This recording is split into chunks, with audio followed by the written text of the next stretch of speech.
Good morning. Good to hear the chatter.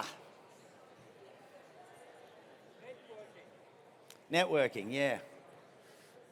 Hello, Pam Robertson.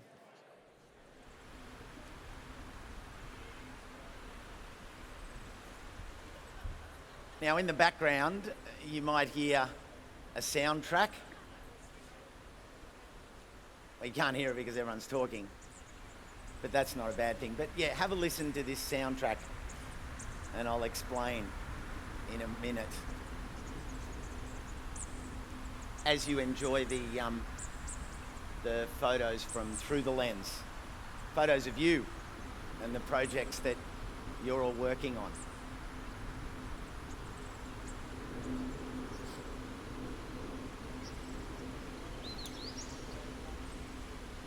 Yeah, no, it's not a train running to Bondi Junction. Listen carefully, and I'll run you through what's going on.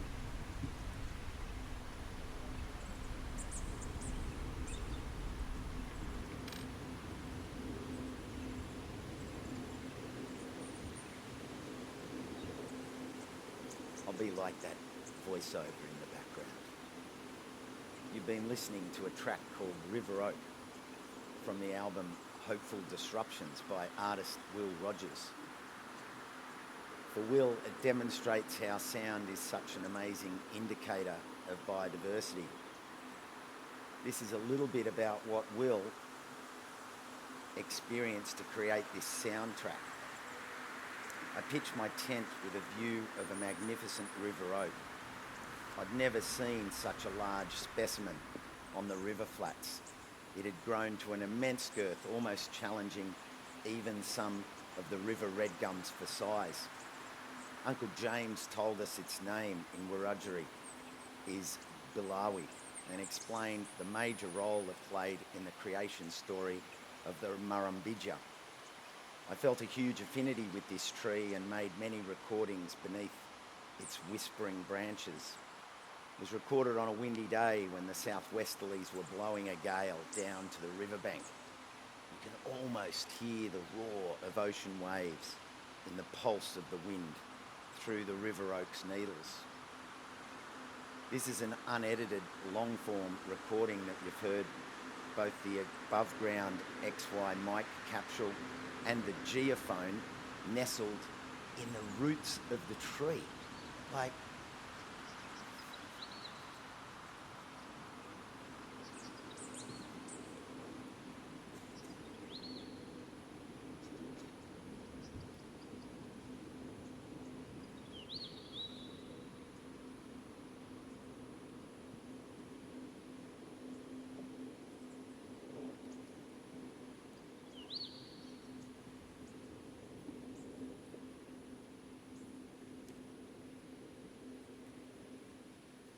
what a beautiful way to start the day.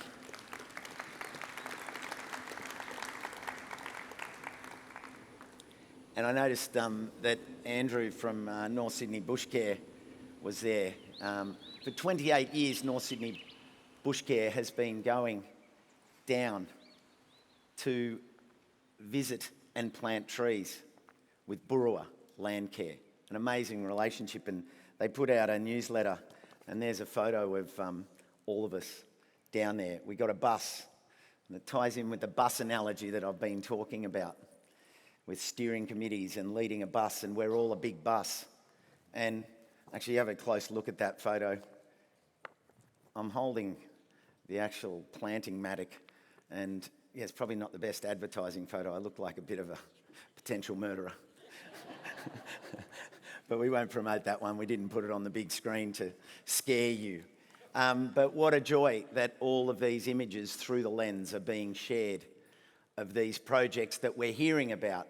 And we'll hear more about many more projects across the day.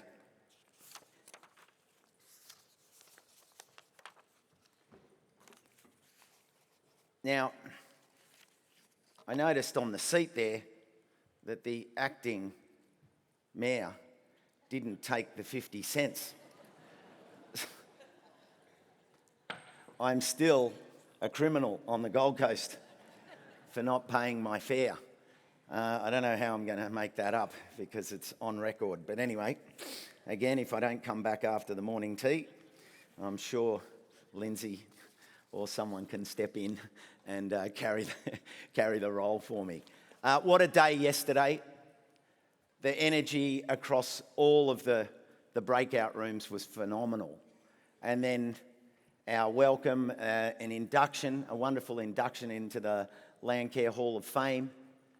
And then I think what I really loved was that I went across to town and the entire pub or restaurant over there was Landcare.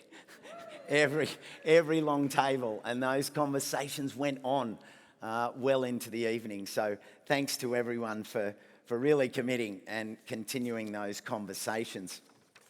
Now,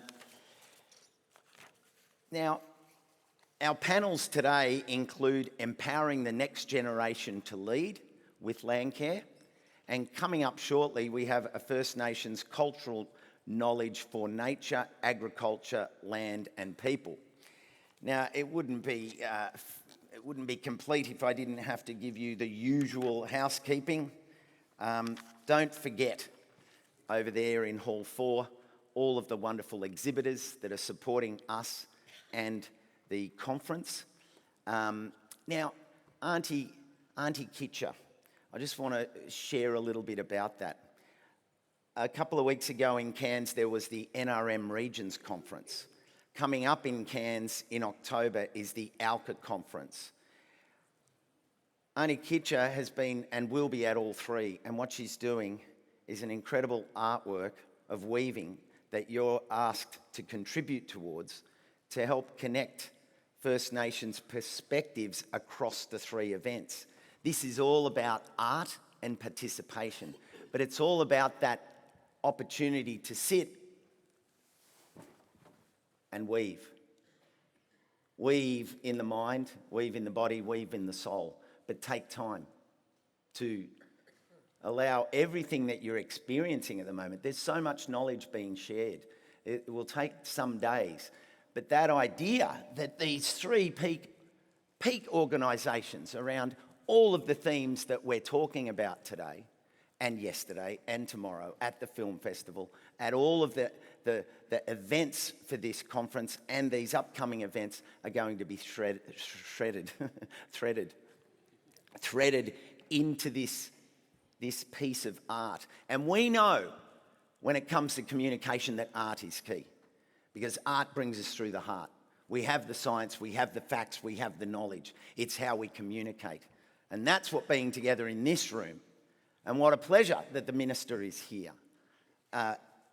Just wonderful that these voices, this information, this communication, this knowledge can be presented and heard, because that is where these voices, you may be 650, you may be 650 people in the room, but you're representing thousands upon tens and hundreds and thousands of land carers, of everyone out there who has a connection to caring for the land. Don't forget to share your posts. Make this conference heard with fellow land carers, but also those new to it. Special thanks to the community volunteers for helping us today. During the lunch break, you can join lunch session speakers such as John Burgess and David Allenson from Little Rocket, who are developing a new communications, media and stakeholder guideline for working with First Nations organisations. Or you might want to join the conversation over lunch hosted by the National Landcare Network. Now, you'll see here, Waddle and Banksia have been busy. Come and grab a photo with them, and they'll be going to a new home tonight at the National Landcare Awards dinner. There's 69 finalists and 11 Landcare Awards. It's going to be a great evening. Remember, there was a little note, be sparkly. Have a touch of sparkle. I don't know, there was a groan there. Thanks for the groan. Did you forget your sparkly outfit? I've also heard that there's a 360-degree photo booth. If you don't know what that is, don't worry, you can sort it out tonight and get in a photo. Now, to get us underway for a very special morning of conversations, please welcome Doug Humant, the Chair of Landcare Australia, to welcome Minister Watt to our gathering.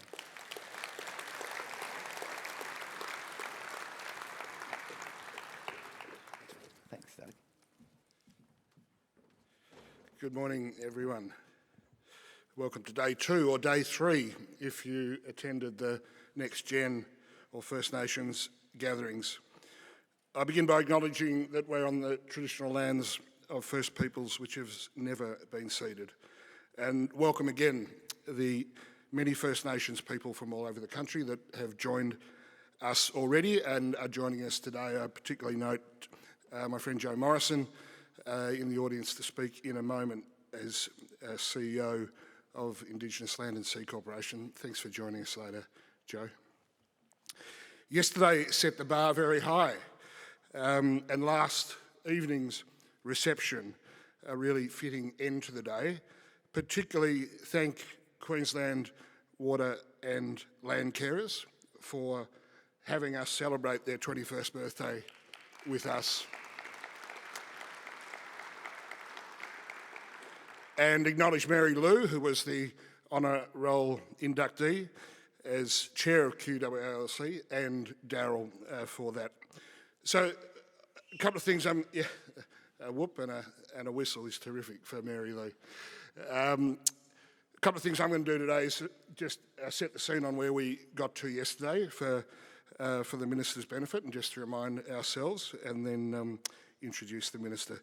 So, as Costa has said, great energy, calibre of speakers, the content, the issues discussed, the generosity in sharing information has been inspiring. I appreciate it. I see you all appreciating it, including the yarns and the opportunity to share dialogue with new people. We saw how many new people there were in this room. More than half the audience are first-time attendees. I really do hope the plenary sessions have been meeting your interests and providing you a space to think about the opportunities that we have as a sector, and that you are being inspired by them and by the people you are meeting. The connection between agriculture, Fiona, and the environment has been highlighted particularly by you in your first presentation, which was so appreciated by the room. Thank you. I haven't had a chance to thank you, and I ask the room to thank Fiona again. It was a great start. It was a positive start. It fed ideas that we developed as the morning and the day went on.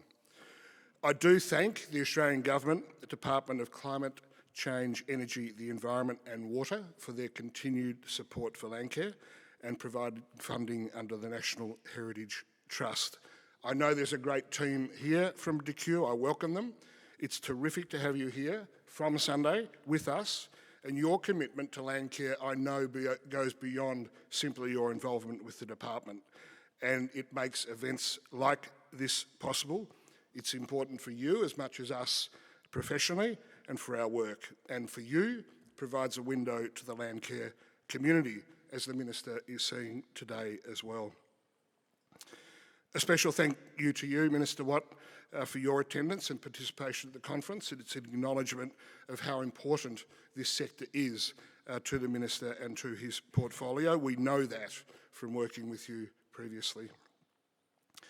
For more than 35 years, Landcare has led the way in community action and landscape restoration. Our true strength has always been our people, who carry the vision of all Australians actively caring for the land and water that sustain us. Minister, we are alert to the challenges we face, which are greater than ever. We have enumerated them a number of times: biodiversity loss, climate change, invasive species, extreme weather events, soil erosion, landscape destruction and degradation, food and energy insecurity. That's the harsh part. However, we have agreed the need for collaboration, for partnership and for purpose in response to these challenges. It's needed now more than ever. Collaboration across the community and all of us in the room, but also with governments, business, farmers who are meeting today and joining us tonight at the dinner, First Nations groups, NRN groups and other environmental NGOs and sectors. These are collaborations informed by genuine and authentic engagement with First Nations people, which supports their self-determination. Collaboration is what we do at Landcare. At heart, though, Landcare is about connection, connecting people with place, communities with culture, and generations to one another. In that light, I'm extremely proud of Landcare Australia's support for young people to begin their careers in Landcare and grow as emerging leaders in the sector.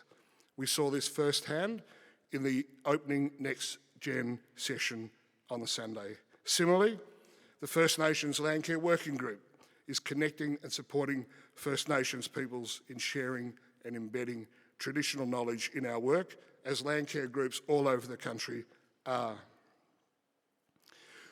We acknowledge the many thousands of Landcarers who volunteer every day, you who are tirelessly restoring Australian landscapes and biodiversity. All of us are playing an important part in making our communities stronger and our landscape more resilient. Today, these sessions today give us a chance to build on the knowledge we gained yesterday, to take a deeper dive into the challenges ahead and to reflect on the science and the irrefutable evidence and the solutions driving innovation across our country. I hope you continue to connect and collaborate and take all the C's that we learnt yesterday and leave this conference with a renewed determination to restore, enhance and protect our environment. It's my pleasure to introduce Senator the Honourable Murray Watt, Minister for the Environment and Water. Senator Watt is a strong champion of Landcare, who, as I said, we have worked closely with before and whose leadership as former Minister for Agriculture, Fisheries and Forestry has already seen major investment in sustainable ag and natural resource management. It's wonderful that in his new role, he continues to champion climate resilience, sustainable agriculture and the critical role that Landcare plays in delivering environmental stewardship and restoration efforts on the ground. Minister, your portfolio makes you responsible for our most critical natural assets, land, water and the air we breathe. We know that public policy deliberations are reaching conclusions right now, which will shape our lands and waters and cultural landscapes, the air we breathe and the climate we produce for generations to come. Minister, we urge you to be emboldened by the strength and voice and alliances in this room, to be bold on climate action, strong on environmental protection and determined in stewardship and restoration measures and reforms. Reforms which we see targeted support for First Nations people and the wider Landcare community to be able to put our full strength and knowledge to landscape scale restoration. We acknowledge and note the government's 30-30 commitments include a target of 30% restoration by 2030, and how the wider Landcare community can and must be part of achieving this target. We look forward to further conversations with you about that, Minister. But together right now, please, I extend the spirit of this room and the National Landcare community. Join me, please, in welcoming the Minister and giving him a very warm Landcare welcome.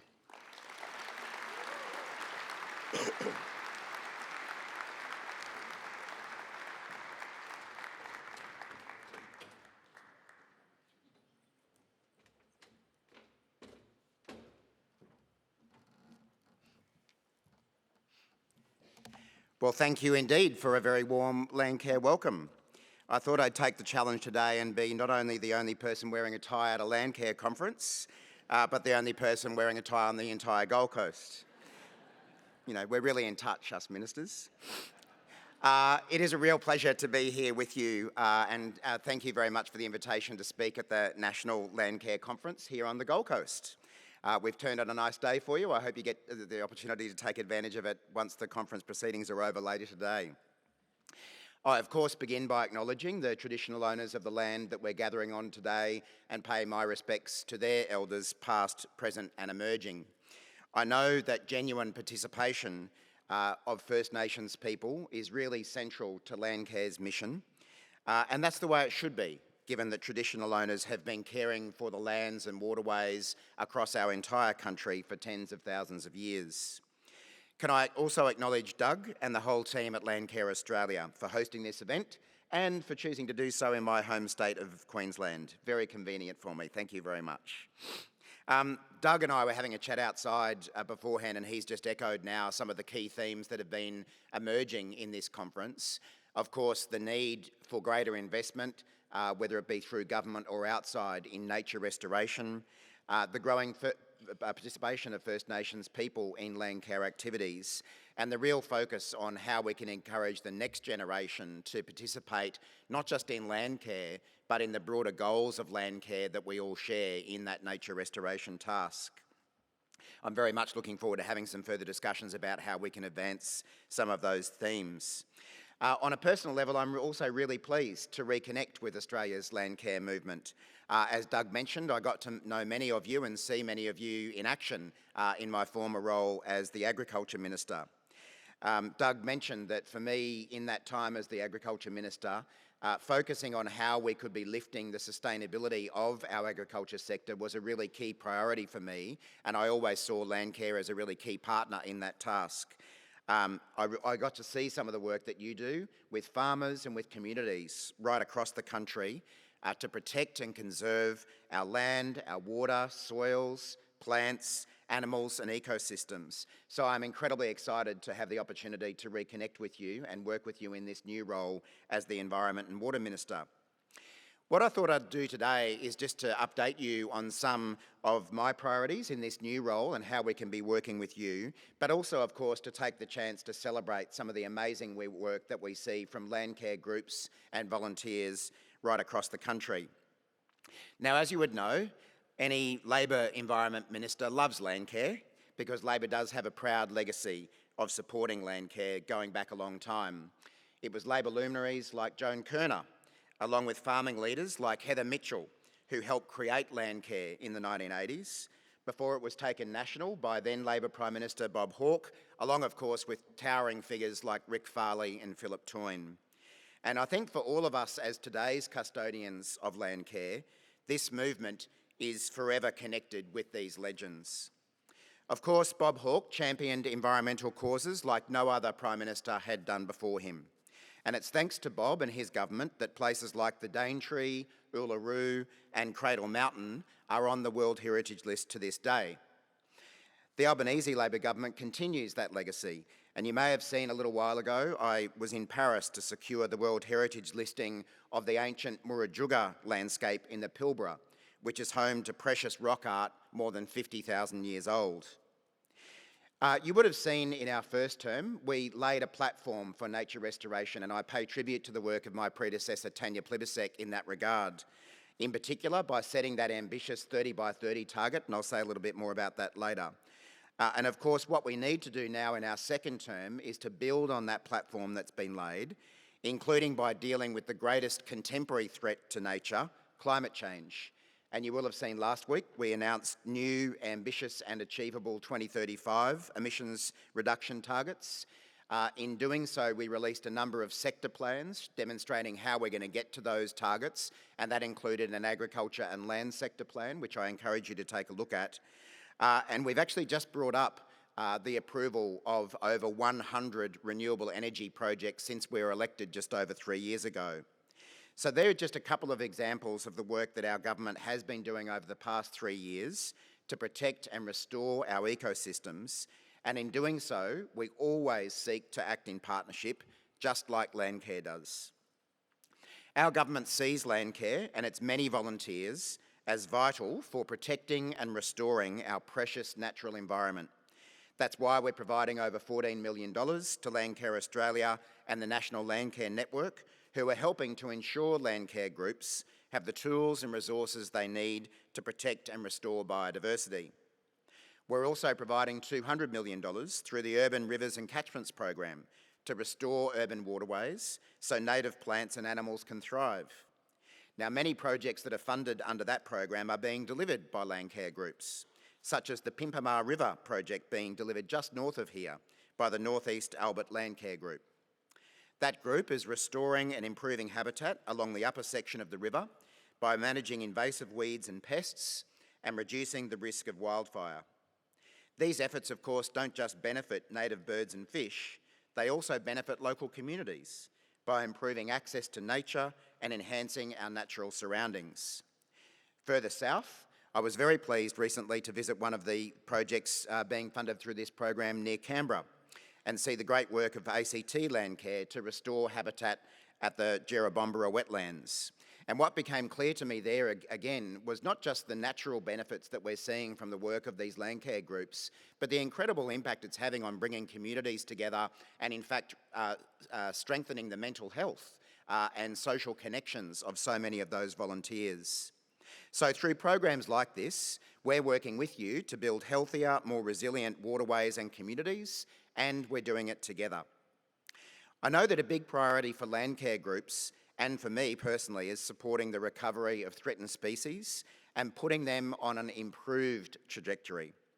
Our government's Threatened Species Action Plan is guiding the protection, management and restoration of Australia's threatened species with the ambitious goal of no new extinctions. As well as prioritising 110 species, the action plan also identifies 20 priority places across the country where landscape-scale action is helping multiple threatened species and ecological communities. Again, Landcare groups are vital for supporting the aims of the Threatened Species Action Plan. I know that in Victoria, the Bass Coast Landcare Network are leading a census for the giant Gippsland earthworm, the first survey of its kind for the species in over 45 years. Despite growing to, for an earthworm, a quite terrifying 1.5 metres in length, the earthworm is elusive, go figure, and new information will help inform recovery actions. Many of the sites where the earthworm lives are on farmland, and Landcare is vitally important for community engagement and supporting farmers to manage their properties with this species in mind. And it's this kind of on-ground effort, working with farmers, communities and First Nations people, that has made Landcare famous across the world. Much of this work is funded through the Natural Heritage Trust, and as we look to the next phase of the NHT, starting in 2028, we'll carefully consider how we can work with Landcare and get the most out of that funding. An important part of this work will be to draw on the knowledge, information and data we've obtained under the current phase of the NHT and the outcomes of supporting national Landcare organisations' grants. So I look forward to working with you as we develop the next phase of this transformative program. Just as I look forward to working with you as we implement Australia's updated strategy for nature, which we're consulting on now, and I'd encourage you to take part in. The overarching goal of the strategy is to halt and reverse biodiversity loss by 2030, with our 30 by 30 targets being key to achieving that goal. We're on track to achieve those targets when it comes to protecting sea areas, but we do have some more work to do to reach that target when it comes to land nature protection. There's obviously a role for government in that space, and you may have seen at the last budget we announced $250 million towards a new Australian bushland program. But there's of course a really important role for Landcare in achieving those targets, as there is a role for private landholders as well. Because the challenge facing nature is significant and it can't be addressed by governments alone. We do need that partnership approach, just like Landcare employs every single day. Many of the most important habitats for our native species are on privately owned land. And that's why we need landholders and the private sector to be invested in the protection and restoration of nature and to continue to work collaboratively with governments to step up efforts where we can. During our last term, we established the Nature Repair Market, a world-first national legislated biodiversity market to encourage and facilitate investment in nature. Now, I want to make clear that we see that very much as additional to government investment, not instead of. But as I say, it's going to take effort from everyone. Farmers, First Nations people and conservation groups can now attract investment in nature repair projects that improve landscapes in ways that support biodiversity. Last month, you may have seen that we saw the very first project registered under the scheme. It involves planting trees and shrubs to recreate local native ecosystems on a cattle grazing property in northeast New South Wales. The 438 hectare project is equivalent to 600 footy fields, and given we're coming up to footy season, we're talking about rugby league rather than the AFL. Projects like these make it easier for landholders to get the most out of their land, boosting biodiversity alongside agricultural activity.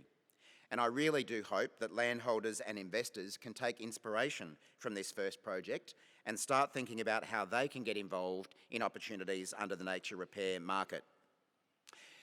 The other thing I thought I should just touch on today in my remarks is to quickly share with you where we're at with the reforms to our national environmental law, the Environment Protection and Biodiversity Conservation Act. Since starting in this role about 4 months ago, these reforms have been and remain my highest priority.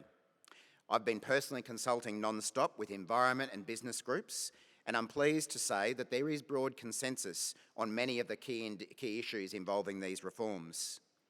As you may know, if you've followed this very long saga, the blueprint for these reforms is the report and recommendations that were provided by Professor Graham Samuel to the then Environment Minister and now Opposition Leader Susan Lee nearly 5 years ago. And what Professor Samuel found in his report was that our national environmental law is fundamentally broken. Those laws are not working for the environment, which experiences ongoing decline, and they're not working for business because of cumbersome processes to get projects assessed and approved. And so what we want to do through these reforms is have environment laws that are modern, that are better for the environment and better for business. And to do that, we're building these reforms on 3 pillars. Firstly, stronger environmental protection through new national environmental standards. Secondly, quicker and more efficient project approvals by reducing duplication between state and federal processes. And thirdly, more transparency when it comes to environmental decisions with a new federal Environmental Protection Agency. A key part of these reforms is a move to more regional planning. And by working with other levels of government and local communities early on, we can identify areas within a region of high and low environmental value. That will make it clearer to project proponents, like housing or renewable energy developers, where development will not be allowed and where project assessments can be accelerated. A regional plan can de-risk projects upfront, providing more certainty for investors. Importantly though, and especially for this audience, who are all people who care very deeply about our natural environment, that sort of regional planning will also enable us to better protect wildlife corridors up front in project design and deliver restoration at scale. It's the very landscape scale restoration that Doug was talking about in his opening remarks. As I mentioned, these reforms will also include the establishment of a national Environmental Protection Agency. A federal EPA with real teeth will better ensure compliance with the law and come down hard on those who are damaging our natural environment.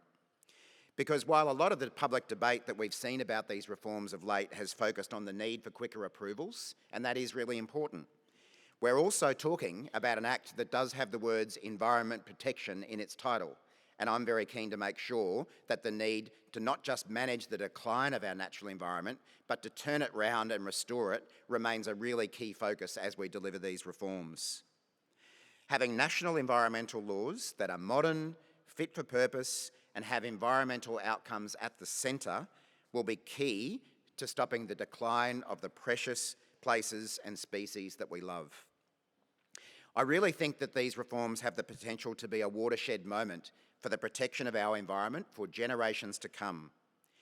If we get there, and I'm very confident that we will, it will be the result of building partnerships across different interest groups who don't always agree on everything, I've been in many meetings so far with everyone from the Minerals Council on one side and the Australian Conservation Foundation on the other, and everyone in between. And it is amazing how much agreement you can foster through that effort. And people like Fiona Simpson will remember we followed a similar approach in agriculture on a range of issues as well. So I know that that's the approach that's always been at the centre of Landcare, is building those partnerships, reaching out and finding people who might not necessarily agree on everything or might not necessarily bump into each other all the time, but finding that kind of common ground to get a better result. And it's that sort of approach that Landcare took that enabled bipartisan support for Landcare to remain to this day. And I want to similarly try to build that kind of bipartisan support for these reforms when we put them to the Parliament later this year. So hopefully from what I've discussed today, you can see a bit of a snapshot at least of some of the work that we're undertaking as the federal government in our second term to restore nature and bring it back to where it was. We do have a lot more to do as a country to meet our nature and climate goals. But we have to keep working on this because healthy ecosystems, as you all understand, are at the centre of our lives. They underpin clean water, clean air, and our food systems. Our economy relies on healthy ecosystems as well. So when nature suffers, communities suffer, and our economy suffers. It is our responsibility to get this right, to leave nature better off than we found it, so that our kids and grandkids can enjoy the beauty of this continent as we have done to date. I'm committed to the task, our government is committed to the task, and I know that I'm talking to a room full of people who are absolutely committed to that task of not just managing the decline of our natural environment, but to turning it round and restoring it. So thank you very much for the opportunity to have a chat with you today. It sounds like there's already been some incredible information shared amongst different groups, and I look forward to citing lots of the incredible activities of Landcare groups well into the future. Thank you very much.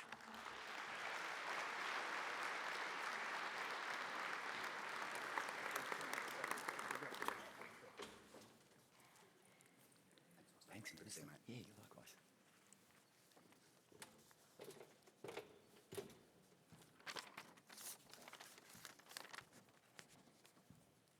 We are the custodians of landscape. I heard that.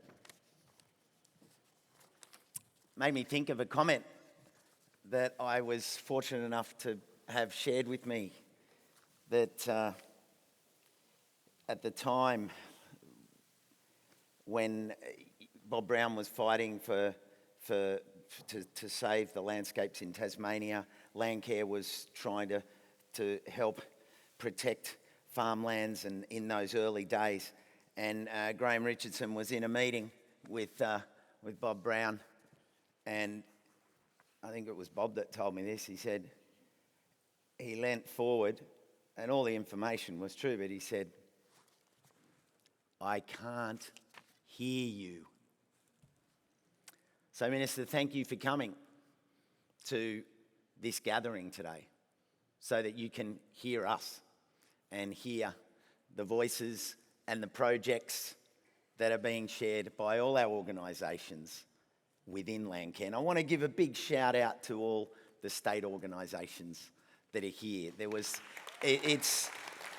You manage the dendritic pattern of groups that thread through all of our landscapes. And it was so great to hear the leaders of the state groups yesterday in their talk, and to hear what you're doing, and then to hear that play out through the projects. And you know, on that topic, I want to give a shout out and a warm welcome to Chris McDonough from South Australia. He was there right at the beginning as a Landcare officer back in 1989 when 8 Landcare offices were set up in South Australia. And he was at the very first Landcare conference back around 1990-91. He said it's a bit hazy, but that was at Hamilton. These are foundations that we're standing on. And Doug, you mentioned that history right back to those beginnings, even before 1989. But what I love is that we've got the state, but then we can get right down to the micro level and have a look at what's on the back of my t-shirt, because what's on the back of my t-shirt is exactly that micro level, which is the local group here, Watershed Landcare. And you would have heard their talk yesterday. But I went on a BioBlitz at Watershed Landcare, and that's where I saw, barely 2 years ago, my very first greater glider in the wild. Because I went on a walk with the glider group at 10 p.m. and we set off and we had our torches. And they said, "You've got to hold them up there, because if you hold it there, you won't see their eyes flicker at you like a halogen light." And freakishly enough, 300 metres in, bang, I saw what was like, you know, those blinding bloody car headlights now that you can't see where you're going. And bang, there was this greater glider.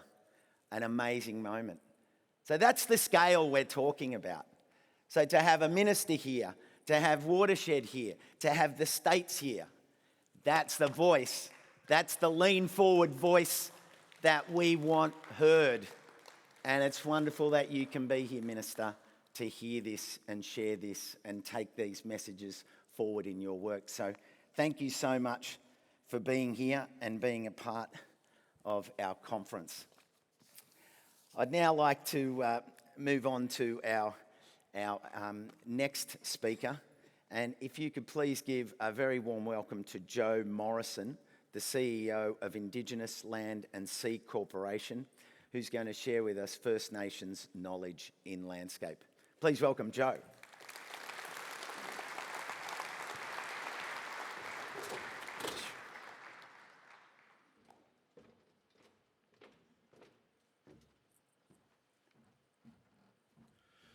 Well, thank you, Costa, for that introduction. Good morning, everyone. Firstly, I'd like to thank organisers for inviting me here today, particularly Doug. Doug, we go back a little while now, and it's good to see that you're still chipping away at this movement. And there's a few other people in the room too. I'd just like to point out Johnny Chester there, who I ran into this morning as well, as someone that's been chipping away in land care or caring for country movements in South Australia for a long period of time as well. As you heard, my name's Joe Morrison. I'm a Dargaman person from Katherine in the Northern Territory. I've also got connections to Zenid Kess or Torres Straits in far north Queensland, and I'm also the CEO of the Indigenous Land and Sea Corporation. I'd like to begin by acknowledging the traditional owners of the lands and water we gather on today and pay my respects to elders past, present and emerging. I particularly want to acknowledge the Aboriginal and Torres Strait Islander people in the room here, especially my chair, who I know is here as well, Mr Ian Ham, who's sitting there. I know Ian was trying to be incognito in this event, but there he is. And also another director, Gail Reynolds Adamson as well, who's also a member of our board, who's in the audience as well. As the Minister mentioned, I first heard of Landcare following the announcement of Bob Hawke in the late 80s and the subsequent commitment of 1 billion trees. I also have a recollection of being in an early Landcare conference with people who are getting the movement going, and many of those people were saying we really needed to be having First Nations people join in this, and it's good to see so many First Nations people attending this here on the Gold Coast. In those days, I was working with traditional owners in southeast Arnhem Land in the Northern Territory on community-based revegetation projects, which quickly grew into managing landscape scale issues, particularly around fire, feral animals, buffaloes in particular, and pigs, and also weeds that were introduced across approximately 30,000 square kilometres of relatively intact tropical savannas. I was one of the first Indigenous land management facilitators around that time, as was John Chester, and we started working with Indigenous communities throughout the 90s, helping to set up, amongst other things, Indigenous ranger groups. And so I was fortunate enough to be in the emergence of this, what I call the Caring for Country movement, which is the Indigenous equivalent of the land care movement. And it's really based on this notion that people needed to be on their country, that is, Indigenous people managing it and using traditional knowledge combined with Western knowledge to enact old ways and to access new tools to deal with these new threats. And particularly recall being in meetings in central Arnhem Land many decades ago, sitting around with old people thinking about this idea of the landscape being emptied and it needed to be reoccupied by Indigenous people to reinstate these old practices. But as we all know and appreciate, for over 65,000 years, First Nations have successfully managed Australian landscapes through boom and bust times, changes in climate, and all that brought with it, whilst undertaking obligations to country and kin, as we all know is well documented. From the vast deserts of Central Australia to the tropical rainforests of the Daintree to the archipelago between Australia and Papua New Guinea known as Zenadkes, First Nations people were the first carers of this country, and we continue to do so in solidarity. But as we fast forward to 2025, the need to join together now, perhaps more than ever, is upon us. With issues such as climate change rising on the agendas of local communities, businesses, with farmers, with corporations, government agencies and many individuals looking towards First Nations people to understand ecosystem sustainability and the importance of managing country in a more culturally appropriate way. Approximately 2/3 of Australians are aware of Landcare. A very high proportion of rural Australians recognise it. Although these figures may seem high, ongoing care and love for our country is at times lacking across Australia, which in turn has catastrophic effects on our environmental landscapes. And without appropriate measures in place, Australia will continue to be subjected to harsh environmental change, such as loss of biodiversity, soil erosion and water pollution. These outcomes can negatively impact the wider community's well-being, as we all know, and resilience, something First Nations people are fortunately all too familiar with. And for myself, I've always used the term biocultural diversity, as plants, animals and people don't exist on their own. They need people, and the right people doing the right things that matter, including connecting spiritual beliefs with practical actions, such as smoking country or resting country, and only harvesting particular resources at specific times. This knowledge system is the basis for the Caring for Country movement. Around the world, Indigenous people are disproportionately impacted by the effects of climate change. This is well documented now. From the loss of culturally significant sites, species and freshwater resources due to rising sea levels, to native plants failing to flower, large wildfires fuelled by introduced grasses and feral animals, Indigenous people truly understand the severity of inadequate practices. Representing just over 6% of the world's population, Indigenous peoples and local communities are custodians over a third of the world's most important biodiversity, with scientists reporting that 40% of the world's remaining large intact ecosystems are in the territories of Indigenous people. Indigenous cultural knowledge and customary management practices are vital to the health of this country. Our practices offer deep insights into sustainable land and resource management, and this is something that the ILSC drives through its mission and everyday work. And as we know, the economics of our country are critically important. Once the customary economy and trade, including international trade with Macassans to our north, is now replaced with markets and demand for solutions that improve our collective well-being. The Indigenous economic empowerment agenda is constantly evolving, particularly as it focuses on nature-based opportunities through better management of ecosystems and biocultural diversity, a clear opportunity for the application of Indigenous knowledge and practices. As this agenda grows, appropriate discussions about how to ensure Indigenous people are central and directive in the national narrative about Indigenous wealth creation are forming many Indigenous people, many Indigenous people are welcoming this. This is just one example of how Indigenous and non-Indigenous peoples can and should work hand in hand together or take the lead on initiatives to achieve positive outcomes for all Australians. A critical element required for successful land care in Australia. Whether there are small community-based projects or larger manufacturing endeavours, Indigenous-led initiatives hold great significance in achieving positive environmental outcomes, and of course they require Indigenous leadership at their core. Through Indigenous ecological practice, such as fire management, the management of contemporary land is adaptable and evidently restores damaged landscapes. A prime example of this is what I call Indigenous fire management, which many First Nations groups are practicing today. Indigenous fire management involves applying fire to strategically identified areas of country at appropriate times of the year to ignite, to rest and save for other uses such as ceremonial uses or hunting. Ultimately, this regenerates the land while protecting significant sites and reduces the extent and reoccurrence of late dry season or summer wildfires. This practice has been a part of Indigenous people's culture and traditions, and from my personal experience in Northern Australia, for thousands of years. It is a ritual that has been passed down from generation to generation, and I would encourage people to, if you haven't already, read Bill Gamage's book, The Biggest Estate on Earth, How Aborigines Made Australia.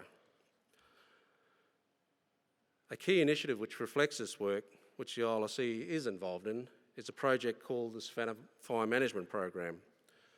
I was introduced to Indigenous fire by Noongar people in southeast Arnhem Land some 25 years ago, whereas infants, men were being initiated into fire and smoke. The exiting of people from the landscape into missions left country unmanaged after 65,000 years of continual connection. This led to many senior men coming together in the middle of Arnhem Land in the 2000s to establish fire management practices using ancient knowledge. And after a lot of research, we managed to have the first fire abatement methodology under the CFI approved. The rest is history, but the point of the methodology is that it was based on traditional knowledge.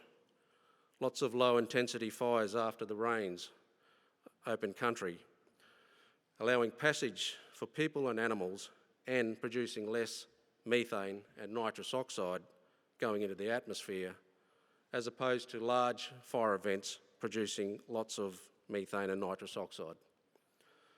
This program now supports First Nations and other land users, including pastoralists in Northern Australia, to reduce emissions against the baseline.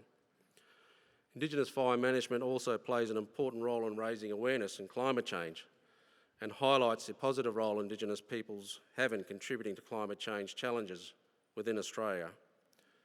This industry is growing rapidly and contributes in excess of 60 million annually in the north alone. One of the ILC's core functions is to invest in sustainable land and sea management practices, meaning it often partners with Indigenous ranger groups to protect and enhance biodiversity. A prime example of this work is through an initiative called the Real Jobs Program. This operates in the Northern Territory. The program's outcomes directly relate to positive outcomes for people and country, with many participants being employed by Indigenous ranger groups and undertake very important diverse land management projects, not just on behalf of themselves, but the nation. These include biodiversity monitoring, fire management, pest, plant and animal management, as well as cultural heritage management. The program also touches on agribusinesses, with some participants learning new skills relating to the management of cattle, working in an abattoir and horticultural operations. The economic benefits from this program support First Nations people and their communities to prosper, in turn strengthening their self-determined interest in caring for their country. And alongside these projects, the ILC is working towards the deliverance of its national strategy, the National Indigenous Land and Sea Strategy, as well as its sector leadership strategies. These strategies focus on empowering First Nations Indigenous leadership in emerging and existing sectors in order to boost economic benefits for Indigenous communities, not only now, but in generations to come. The sector leadership strategy looks at Indigenous people and looks at ensuring Indigenous people are not just participants, but business leaders in the priority sectors of carbon, in renewables, in clean energy, environmental markets, in inland water, as well as fisheries and aquaculture, all interrelated land care and caring for country industries. These sectors were chosen because Indigenous peoples had an interest in these areas as both emerging and existing sectors. And according to net zero modelling, 43% of renewable energy infrastructure required for the nation's net zero target must be located on recognised Indigenous lands. This is why the ILC has outlined these strategies with the aim of placing traditional owners in a position to engage in these markets, particularly where there is increasing and public recognition and support. On a personal level, land care, or caring for country as I call it, directly relates to Indigenous identity. First Nations people and country are entwined, and I'm sure people in the land care movement feel the same. A reciprocal relationship that forms the basis of our culture. Our dedication to nurturing country is seen as a lifelong responsibility.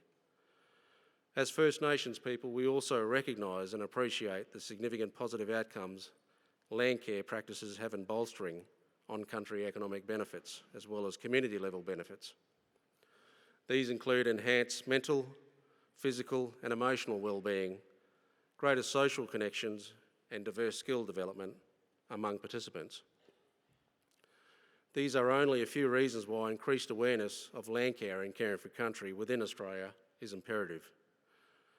With this increased awareness, there have been more opportunities for Indigenous land managers to develop environmental projects on their country. Again, these projects have been successful due to the powerful traditional knowledge that underpins their connection and the practices that people have. The health of Australia's environment and the planet more broadly should always consider advice from Indigenous people. Through respectful two-way conversations, sustainable land management practices and agricultural productivity, this can be secured. The discussions we have today should not stop here. It is our collective obligation to our children and future generations to ensure we continue to shine the light on the importance of caring for our country for all of us, whether it's through land care or whether you're an Indigenous ranger. Australia needs both movements and it needs to keep it going. I'd like to end my speech there and thank everyone. But before I do, I've been asked to introduce Natalie and the panel. Natalie Somerville and Sam Murray will join myself, Tony Hay, onto the panel. Thank you.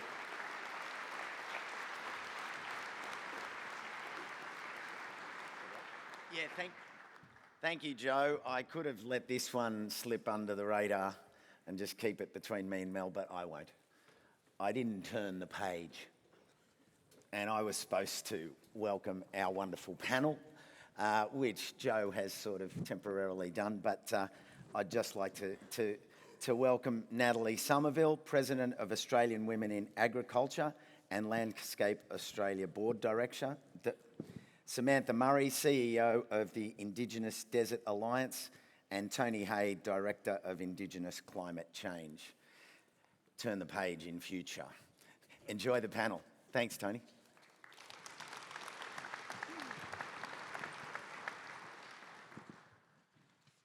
Thanks. Thank you, Costa. And what a powerful presentation, Joe. Thank you so much. How awesome is it to hear such strong words coming from a very well-established organisation across Australia and feeding those voices back into projects and programs to invest in mob on country. It was just so good to hear, you know, a lot of ways we can work together, mob and other people out there caring for country, caring for land, caring for waters. And there's a lot of work we can do together to move forward, to progress those, what the Minister was saying about those targets for everybody. So this panel, I'm stepping in for someone else who's supposed to be facilitating today. But anyway, this panel here is a yarn, really. I'd like to say a fireside yarn, really, with some bottles in front of us there. And it's to, I guess, stretch out, you know, what Joe's talked about today in the presentation, but also many conversations that we've had throughout the last couple of days that maybe some of you haven't heard because they've been in other concurrent sessions. So there's a lot of gold out there, right? That we can, respectfully, use to progress land care in this space. Before we get going, I just want to mention a little bit about myself and my connection to land care itself, the movement of land care. So I said yesterday that through my my late father's side, I'm connected to Mabiag or Wagatagam clan in the island of Mabiag in Zenath, or Zenath Kes as it's now known as, which had a massive festival just recently on the islands there. But I'm also now living in a community in South Australia where Landcare, our local Landcare group, and a shout out to the Yakamarundi Landcare, which is a Nudgeri name, that have been established for, over 20 years in that area, and they're all farmers. The whole lot of them are farmers, with some town folk as well. And our president used to be one of our shearers. And, I just think that's an awesome reflection of the breadth and depth of Landcare and how welcoming they were of me moving into that community and going, hey, Nat, you want to be our secretary?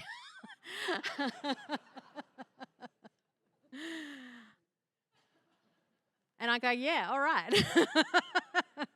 And then as you do in those small towns, you make your way up and you become the chair of the Landcare, and then, you hand it over to someone else because you then go on and be the president of the Sports Association, which held your grand final on the weekend. Yay, go the Tigers. Anyway, I just want to frame what Landcare is. And as Joe said, that social connection is so important also to what we do out there. It's more than just the ecological improvement on country. It's also that really deep connection, social, and from this panel point of view, the cultural connections that it brings. So enough from me. I'd really like to pull in the other panellists now to introduce themselves. Tony, I might hand over to you just to really quickly, can you just give us a few words, your connection and what you do as well? Hello, everybody. I am from the Gamilaroi Nation. I grew up on Yunu homelands up in the Nhulunbuy in the Northern Territory. I'm an environmental sustainability scientist, but I specialise in climate adaptation. I've mostly worked in community climate adaptation and done a master's in that. And now I'm working my PhD doing biodiversity and bringing traditional knowledge through all of those as well. So bringing traditional knowledge through climate adaptation in communities at all levels of state and local government, and now bringing biodiversity and traditional knowledge together and how that can link and support and enhance our current systems. I think that's probably it. Yeah. Right. Thanks, Tony. And Sam, over to you. Hello everyone again. Sam, CEO of Indigenous Desert Alliance. Our whole purpose is to support and elevate desert rangers to care for country their way. I myself grew up in community in small town. I'm a traditional owner of Yilka country, which is a Cosmo Newbury community based in the Great Victorian Desert in WA. It's one of the communities that you'd go through on the Great Central Highway from Perth to Uluru. So I grew up in community in small town. I'm really passionate about rangers. I helped to create the ranger team for my country. And so a big advocate and cheerleader for rangers, and our whole organisation is making sure that rangers are supported in the work they do, and helping them to connect with each other, because we agree the same, that connection and collaboration just makes things stronger.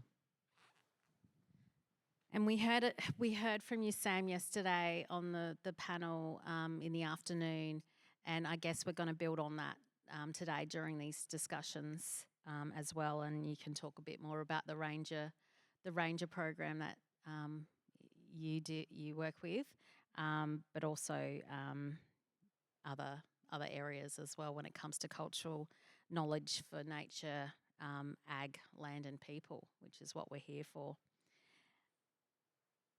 We've heard, Joe, in your presentation about the conservation-led efforts out there, the Caring for Country that mob are doing out there. What else do we need to do, or what can we do to move that forward? You know, if you had the ear of all these people in the room, which you do now, what else can we do to move that forward? Well, I think the Caring for Country movement is very much similar to the Landcare movement, and it's about these kind of gatherings being very important, I think, to share, to network. There are gatherings, more of a regional focus, probably not so much as a national focus for Indigenous people, but notwithstanding that, there are conversations ongoing all the time about how do we use technology, for example, and there is a lot of technology being introduced into land management and sea management these days. So I think it's really important that we continue to ensure that there's cross-pollination of these movements and people are sharing information, knowledge. At the end of the day, there's only one planet we can be on, and so I think it's collectively important for all of us as Australians to continue to do our best to find solutions to ensure that people, and in particular future generations, get to have a future that is as kind as it has been for a lot of people my age, I guess. So it's really important that we continue to collaborate and to be collegiate amongst ourselves and to ensure that there's a sharing of information. Yeah, and you've raised a good point about your age, Joe, because we've been What are you talking a trying to lot say about now? age, and we've heard from the youth gathering that was held at the same time as the mob gathering out on the IPA, which was awesome. And for those who didn't attend, it was absolutely fantastic to be grounded in that space. But from a cultural perspective, I just wanted to also raise that I'm actually youth culturally. My knowledge, we're not all born with the same knowledge levels, and it is a learnt thing, and it is also a respect thing. So you only obtain knowledge as it's shared with you respectfully, and we have these knowledge holders out there that that's their responsibility to hold this knowledge and pass it on to the right people. So I just want to also frame that, because we lose that a little bit in our conversations. We just assume all mob has the knowledge to do all things, and that's not quite the case, whether it's a cultural thing or whether it's because of the issues that have happened in our history and the barriers that have been faced with that.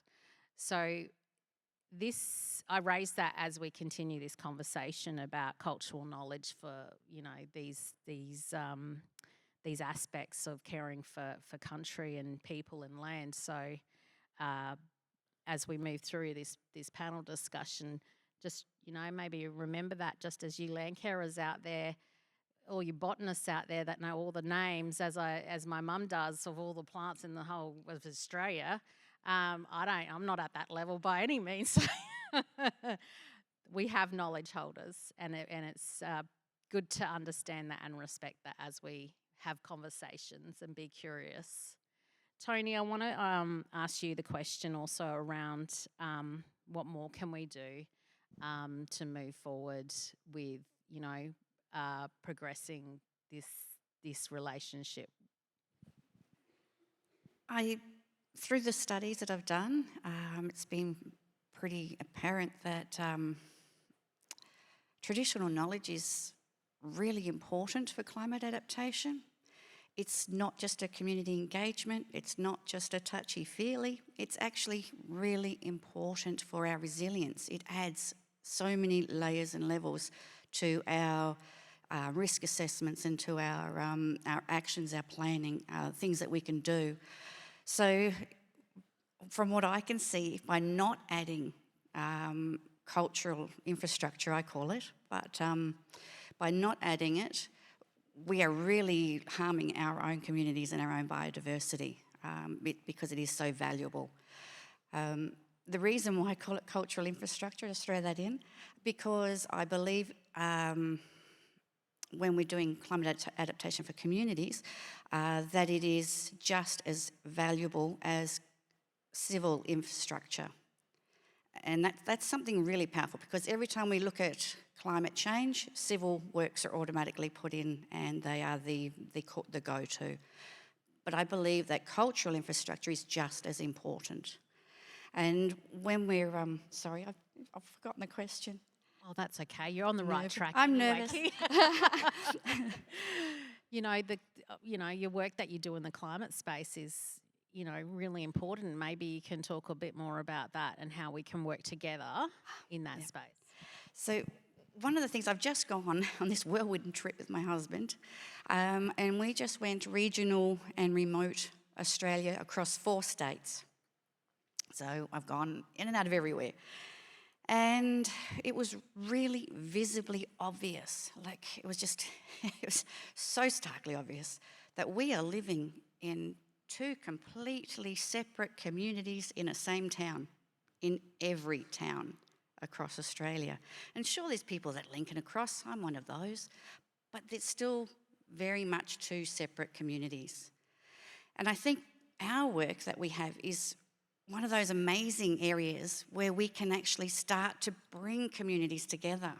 We can start to heal, and we can start to having those conversations, getting those employment, getting those chats, getting them, just breaking down those barriers that are there. And as much as we try to deny it, they're there. I live in far north Queensland, and the lady was telling me we don't have a racial problem because when we go to the football on a Sunday, everyone gets along fine. But I can sit on that main street and I can see that people will walk straight past and they won't even say hello, won't say good morning, won't look up, won't give eye contact. We are in separate worlds. So I think this is a really great opportunity for people to come together, to start to build our communities, start to relate to each other, and start to work together, bringing both lots of our strengths together to confront the future, because we are in for a really tough time. It's not going to be easy, and we need to use everything that we can. Thank you, Tony.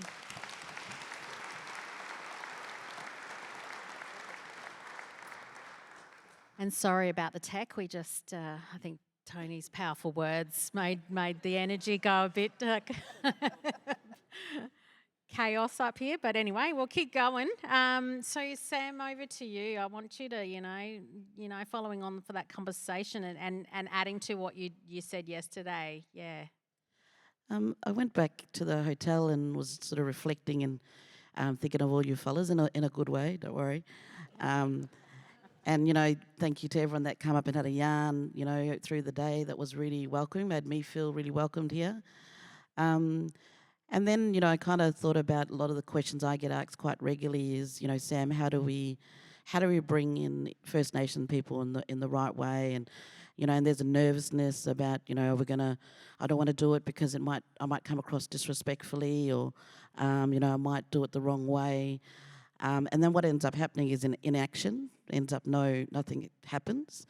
But Mob are pretty good at picking whether or not people are really genuine with their intention. We're really good at it. So you lead with that. It's always going to be good. But as I was just reflecting last night, you know, I think the work you do in the land care space and the work you do all in your individual worlds, and if it's caring for country the right way, you won't find the bigger cheerleaders than First Nation people behind you. We fundamentally know we're a very, very small percentage of this country, very, very small. We also know we have to work together to get this work done. And like Tony's saying, we've got a bit of a tough time coming up. So we as First Nations people, on majority collectively, know that we need help with this country. And so, you know, working together is really important. And if you're caring for country in the right way, in a good way, and I felt that heart and passion by all you fellas yesterday, when you're talking, even with each other, you're working really hard out there, you know, and we really appreciate that. But we're the biggest cheerleaders behind you fellas. We're right there, because if you're caring for country right way, we know that that's what we're committed to as Indigenous people. We're right with you fellas.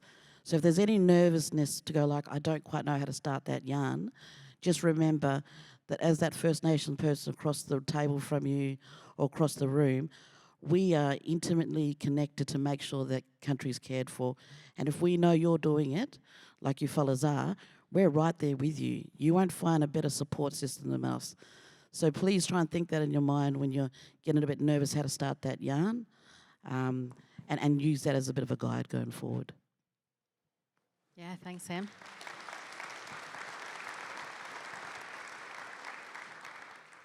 Joe, you touched on the importance of cultural burning and the importance of that, you know, technique used in our spaces here in Australia and around the world as well. A lot of mob right around the world also use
out there that we have to work through. But apply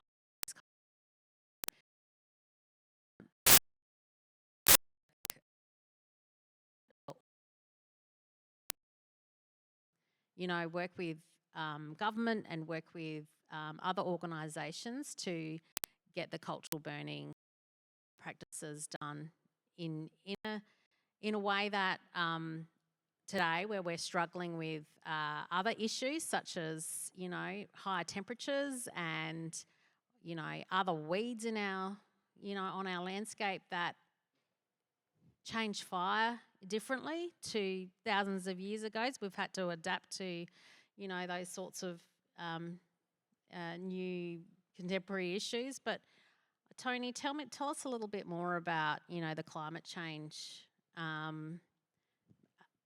impact, and especially the work that you are doing in this space, and contemporary issues such as weeds and other things.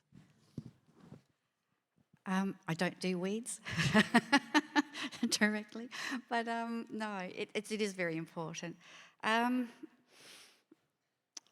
just, after some of the conversations, I just say that the National Risk report just came out, which is really, really great. But the reason why I mention that is because when we're doing all our works and on the ground, we really need to know the risks and what we're facing. I've gone through many environmental programs, and I've reviewed them from, with my climate adaptation lens on. And I haven't looked at Landcare, so you might all be up there and going great. But the ones I did look at, not one had future proofing. So none of them, they mentioned climate change, but they were only bringing the environment back to a standard sort of today, or maybe a little bit in the future with the problems there. They didn't include what they were going to do when the environment gets to a set stage of that risk assessment. They didn't include ongoing monitoring and then adaptations, your signals and your triggers. Something's come up and it's there. There's a warning that something's changed. Which triggers, we're going to do something about it. They didn't have those sorts of things in there. And I think it's really important that when we set up our local and bigger programs, really know that risk. Really look at it and consider, okay, the biodiversity here, we can bring it up to here, this is what we've got to do. But with this risk, what else is that next step do we need to do to support that biodiversity or that ecosystem or that region? If something does come in, at what point do we act? And when we do have to act, what are we doing? So if you've got all those different triggers set up in your program, because if we're not, we've got a program that's going to fall over, probably another 10 years' time. So we've put all that effort in and it's not going to last. So it's very heartbreaking, necessarily. I mean, I'm being very general here, but that's kind of what I've been looking at. So it's really important, that initial stage. Really get to know your risks in your local area.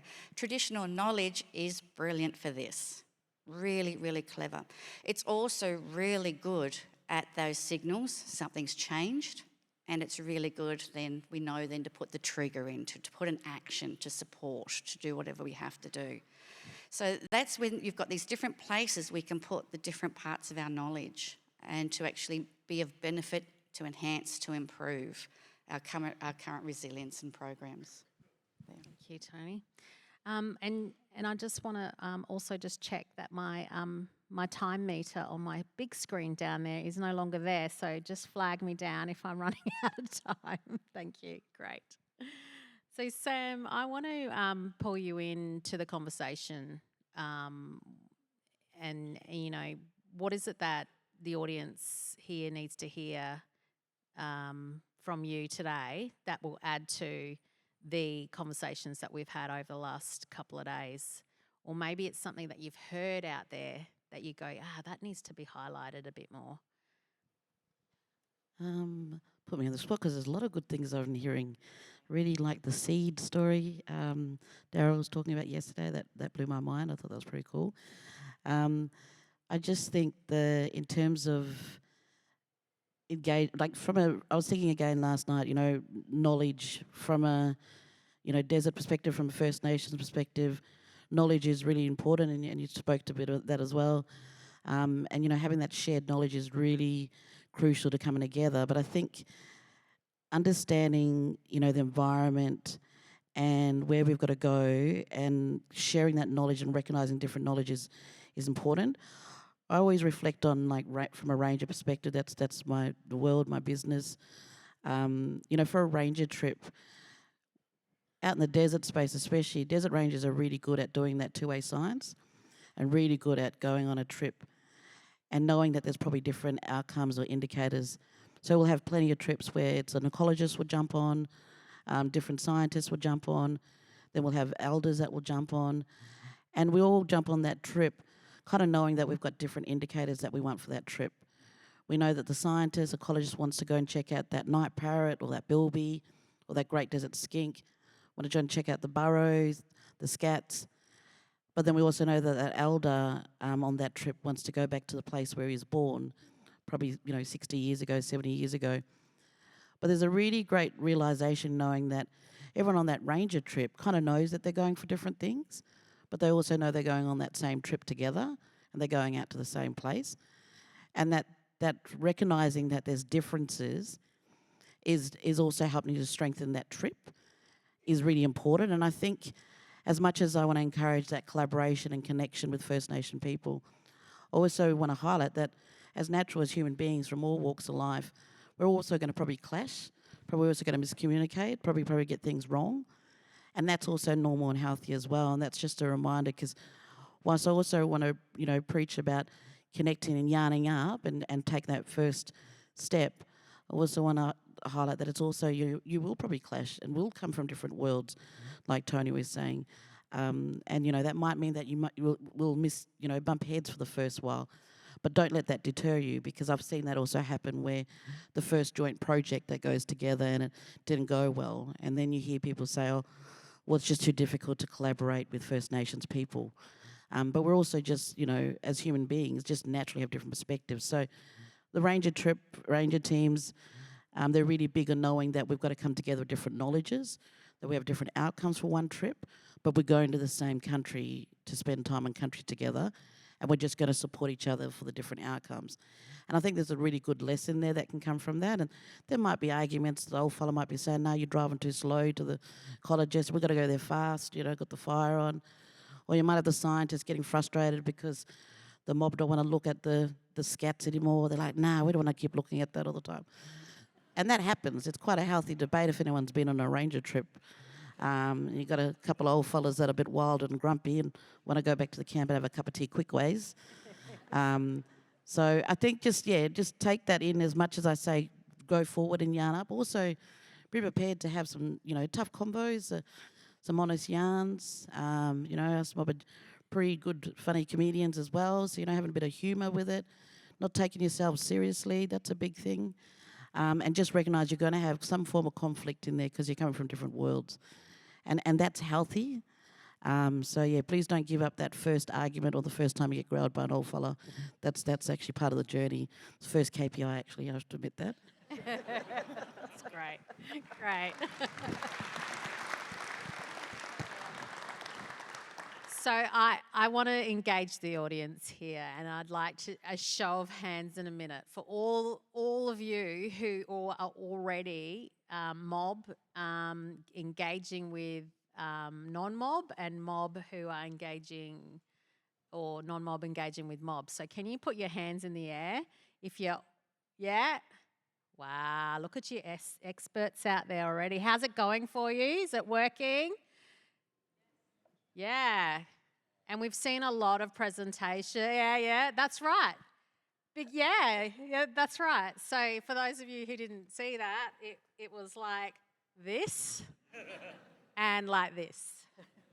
So it's a journey, right? It's up and down and over and around and forwards and backwards. Most importantly, it's a trust journey, right? So that came in right at the start of the conference, and it's about building that trust and getting that really strong foundation, which helps you through those bumps, those highs and those lows, and the journeys up and downs and arounds. And I know that for some of you who have been a part of our discussions to press forward with a national, or it's a concept that's came out of our Day on Country, a national land care mob-led strategy to help progress this work. Not everything's bound in the time of a Western clock, right? It takes time to get to the right destination. I think sometimes we're a bit bound by deadlines and milestones and the rest of it, which can create great tension in the work that we do together. I want to bring Tony back in now, and I guess the other thing that we need to consider is around, cultural, IP and, that protection piece, which I think a lot of people out there may or may not understand what that means, and some of those key protocols that we should be maybe made aware of before engaging with mob and, working together.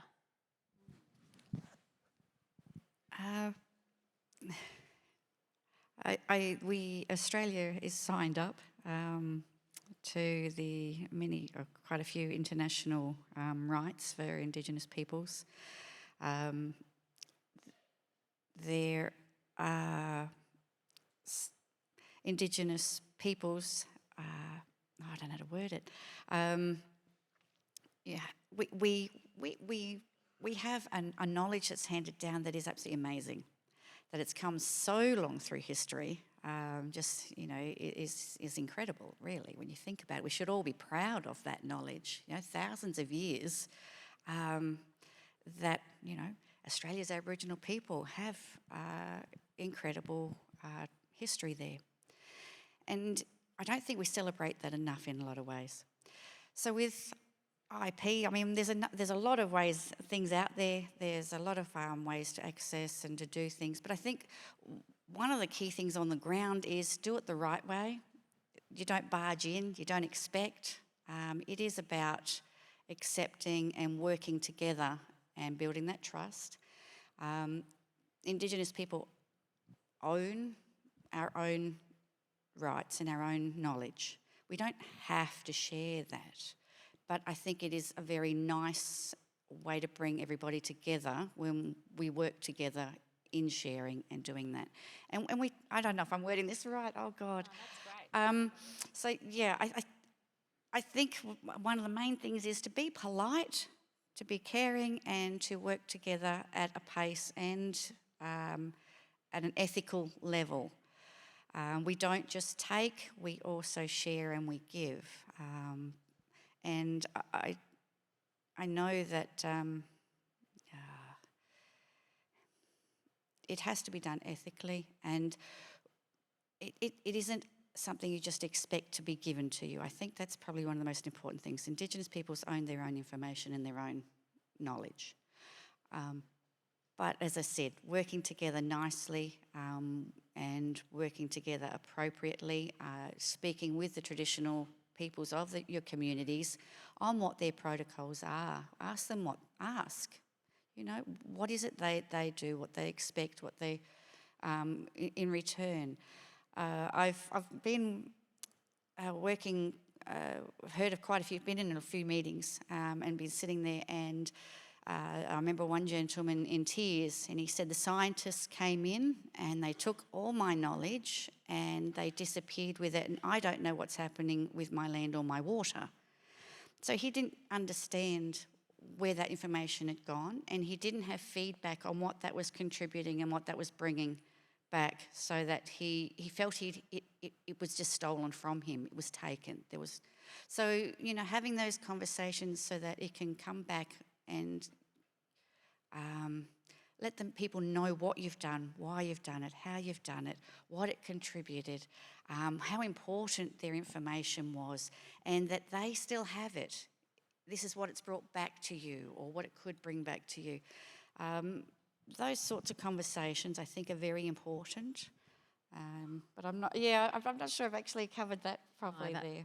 I think you've raised some really great points there, Tony, in terms of, respectful ways, and we don't have to share our cultural information if we don't want to, and sometimes we can't. It's a law. We can't just share it. So these are the ways of. Just say that, is that free, prior, informed consent as well? And what does that mean, Tony, for those who may not know what that means? Well, it's pretty much about asking us and getting permission and doing things just the polite, right way, in a very generalist way. But there is so much out there on this. There's no excuse not to get it right. It's like everywhere you look now on the internet, what it is, why it's important, how to go about it. A lot of information there. So, just be mindful and caring. I think that's probably one of the main things. Yeah, and maybe not provide that prior informed, just like a second before you ask for it, right? It's about that allowing enough time and absorbing the request beforehand. So, Sam, you would be all over this, right? Especially in the big areas that you're working with, you've got a lot of tourists that come in and out in those areas, and a lot of tourists want to take deadly photos with, some areas that are not supposed to have anyone in that areas. Can you talk more about, this cultural protection and free, prior and informed consent? Yeah, no worries. I was going to say, while Tony isn't into weeds, I am. We're really big into buffel grass and stuff like that. That's a big part of our lives. Just the knowledge that and I think sometimes that get mistaken. I think First Nation people are naturally very generous with our knowledge, and sometimes that can probably give off the impression that we give it freely. But we've probably gone through some very strong cultural governance within ourselves and our community.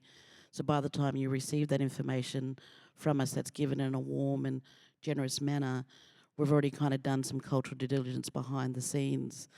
And I think what that means, sometimes it can be slightly forgotten that there is a cost. It doesn't come freely, and just to probably what Tony's saying, and now it's just being mindful of that, 100%. And something I just want to raise is also about the young people. I think that I loved how Landcare is really working on making sure young mob got a space. I know Alka Mob are doing it. I think it's great that it's in spaces, because from a First Nations perspective, handing down knowledge to the next mob and receiving it gratefully from ancestors and elders is it's a cornerstone of our culture. We get it. You got to listen this way to hand down. And shout out to young mob that are here, young Indigenous mob. I've brought another IDA staff member, Jade, who also is my cousin, and I'm mentoring her to Talking Up Right Way for Desert. And a lot of young Aboriginal people here. And shout out to Kurt and his gang over there. Whether or not he likes it or not, has inherited a desert auntie. That's a good and a bad thing, mate. You're gonna wish at times it didn't exist, but unfortunately, you've got a desert auntie here now. But yeah, that space is really good, and that's just an encouragement to everyone here. Make the space for the young mob, like First Nation mob get it. We know we're not going to live forever. Indigenous timelines aren't linear.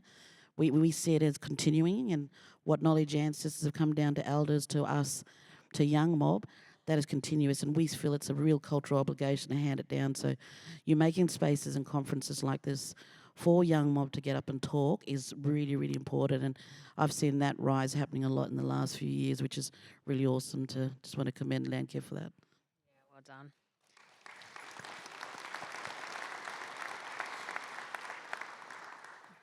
Joe, with ILSC, you work with a lot of organisations out there and a lot of people who may not be aware of, protocols and even, maybe be a bit rude sometimes, I'd imagine. How do you navigate that space when you, confronted or, don't really actually want to work with an organisation that are not showing cultural signs of respect. Oh, do you want me to name the organisations? No. No, I mean, I've been at the Isle of Sea for almost 5 years, and as a corporation, a government corporation that's there working for First Nations people, the honest answer is that the corporation itself wasn't always doing the right thing with First Nations people. And so there's lots of lessons in that. So just because you have a corporation set up for a purpose to support First Nations people doesn't mean that it's actually doing the right thing. And doing the right thing is, in my opinion, not difficult.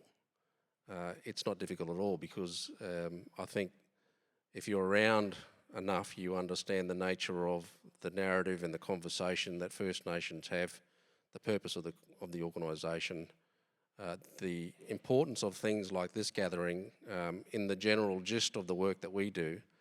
I think is profoundly important. So, and I think that if a government corporation like the Isle of Sea can do those sorts of things to talk with First Nations people and others around the country, knowing that there's always going to be a difference of opinion, like Sam said, just because you're Indigenous doesn't mean that everyone's on the same page, and you've got to be able to understand the nature of the dynamic narrative that takes place. You've also got to understand the nature of trauma that people have, and particularly with Indigenous communities, that always manifests in different ways. And so being able to have the patience to be able to listen, to understand, to be able to find solutions with them, not do things on their behalf, but do things with them, I think's always been, from my point of view, the best way forward, because no one can ever purport to say that they know what any particular part of the community wants and does without that part of the community driving it. And that's why I mentioned the strategy in my talk, is because there was a bit of a reset. We went out and talked to people about what the Isle of Sea should be doing, how we should be doing it, and that set the foundation for how we're going to work in the preceding 5 years. It's not rocket science, really. It's respect. It's a whole lot of things. And by doing that, that doesn't also mean that everything's going to be perfect and we're all going to be skipping down the road holding hands and throwing flowers at each other as well. As Sam said, we might be, going for a bit of a dust-up every now and again as well. But that's the nature of the business, I think. Being very open-minded, I think, and knowing that there's always a need to learn, because learning never stops for anyone. Absolutely. So much gold in that, what you've just said there, Joe. I think, Isle C became Isle SC because we had to include the sea country into, what country is and what it means to, especially the mob. Yeah, great. When we talk about country and caring for country, because it's critical. So, yeah, ILSC, right? And Waves in the sea. Waves in the sea. We're going to go to questions in a minute, because I feel like we've been sitting and yarning for a while, and it's time to get up and get that cup of tea, right? Costa, do you want to jump on stage? And while he's doing that... he's quick, isn't he? There's no time for while he's doing that. Over to you, Costa. You got some questions there? Thanks, everyone. Great questions have come in. The first one is, could the panel talk about the philosophy of connection to country and how it differs to non-Aboriginal people's understanding of responsibility of country? How much time you got? Just a 2-minute answer. I could do it in a quick activity. Actually, I do this as a bit of an icebreaker when I do yarning up in my workshops, just to explain connection and responsibility. If everyone could just think about one place right now where your spirit feels relaxed, at peace, or it could feel really re-energised or, really inspired. If you could think of that one place, could be a beach, could be on your farm, could be a walk, could be somewhere where you go to a national park and there's a tree. You could just think on that one place, right? Now just think about that you're there right now and imagine how you're feeling, how your spirit's feeling, and how you're feeling getting something from that environment. Now imagine, so that's a little small glimpse of connection. You're getting something from that country. The fact that your spirit changes whilst you're there, every time you go to that place, meaning it is giving you something. The country is giving you something. Now imagine if you were to add responsibility into that. Now you're responsible for that place. So that means you should be taking care of it, because remember, you're getting something from it in the first place. It's giving you something. Relaxation, feel calm from a stressful day. It is giving you something. Now you are responsible to that little bit of country. Whether or not you're not Indigenous or not, you're responsible to that little bit of area. So my encouragement is things like get to know that place. Who are the traditional owners of that place? Take your family there. Have picnics there. Go and read a book there. Take friends there. Build that connection up. Now you times that by over 60,000 times. That is how First Nation people's responsibility to connection is, and then the responsibility to that place and what it gives you, and you just multiply it by that many times. That is just a small glimpse of what connection and responsibility is for First Nations people.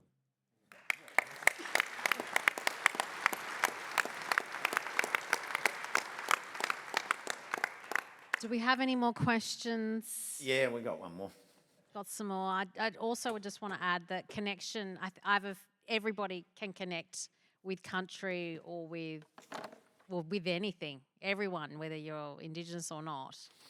And it's how you do that connection, I think, is the most important thing. But from that cultural point of view, some of us have a responsibility for other things other than just the physical caring for land or sea. It's other things on top of that. It's multi-layered and it's complex. I think we can finish with this one. How can we encourage joint capacity building and prevent knowledge silos? Does anyone want to tackle that, Joe or Tony? I'll go with the knowledge silos. I think it is that inclusiveness, and it is that weaving, embedding, whatever you want to call it, of knowledge throughout mainstream practices. It's pretty. That's the otherwise you're going to. It's an add-on which doesn't really bring any great benefit. But once it's woven in, it becomes part of that document or part of that process, and it actually can contribute and enhance. Sorry, what was the first part of that? I'll give it a go, but unless you want to, Joe. Good one. Just how we can encourage the joint capacity building. Encourage joint capacity building. Again, a lot of stuff out there on this. But I think the first thing is be brave. Pick up the phone or walk down the street and have a conversation. Really, that is the start of it. It's something so simple. I've sat in different government offices over the years and we've got to have this in place, so we've got to do this, so we can't go and meet people until we've got something to take, or there's always something, there's a blockage, there's something that stops you from going and actually starting. Just pick up the phone and have a conversation. And that's where it all starts from. From there, you'll probably find that the traditional owners will go, we've got this, and this already in place. This would work really nicely here, and they'll know exactly what they need, don't need, or anything else. So you don't have to come and, with all the stuff invented and out to the community. They know what they need. They know what they have. They know where they want to head, what their goals and their dreams are. So just go out first, ask, and then hopefully it goes well from there, and you facilitate and you build that relationship up. That's probably my thing.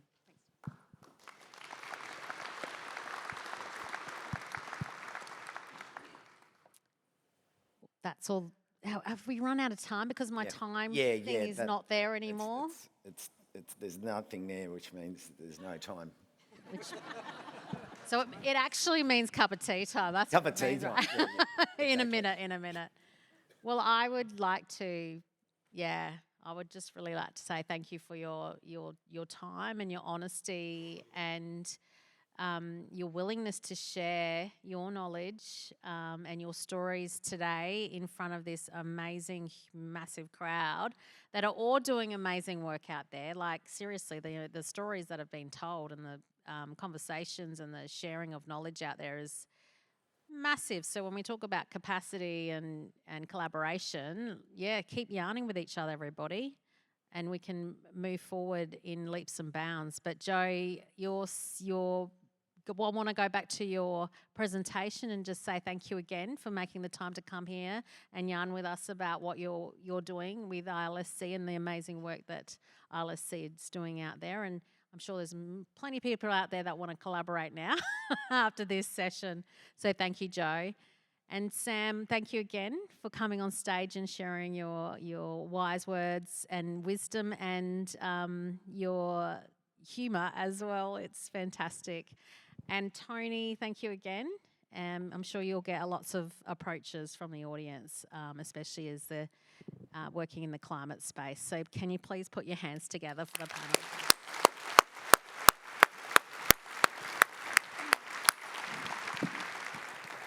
And as our panel leave the stage, can I also have a big thank you to Natalie Somerville for hosting an amazing panel. Thank you.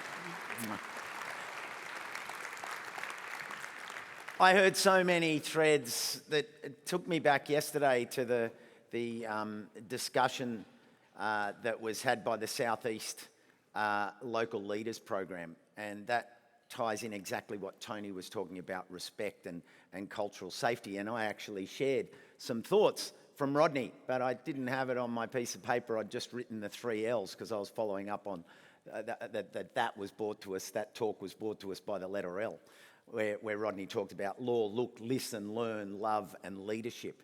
So it was sort of incumbent on me to acknowledge Rodney's, that was Rodney's presentation. And it's nice to be able to set that record straight, because everything that they were talking about in that was about better supported volunteers and leaders means it becomes more attractive to become a leader and to follow up and to have that succession. So a big thank you to all of our speakers this morning.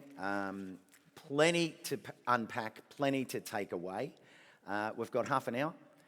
Be back in here at 11 for our next session. And if anyone has lost their phone, I have it. And if you can come up to me and tell me what's the screensaver, it's yours. Otherwise, at 11 o'clock, someone's coming in. I got a reasonable amount for it on Gumtree. So, yeah, come and find your phone, please. And enjoy morning tea.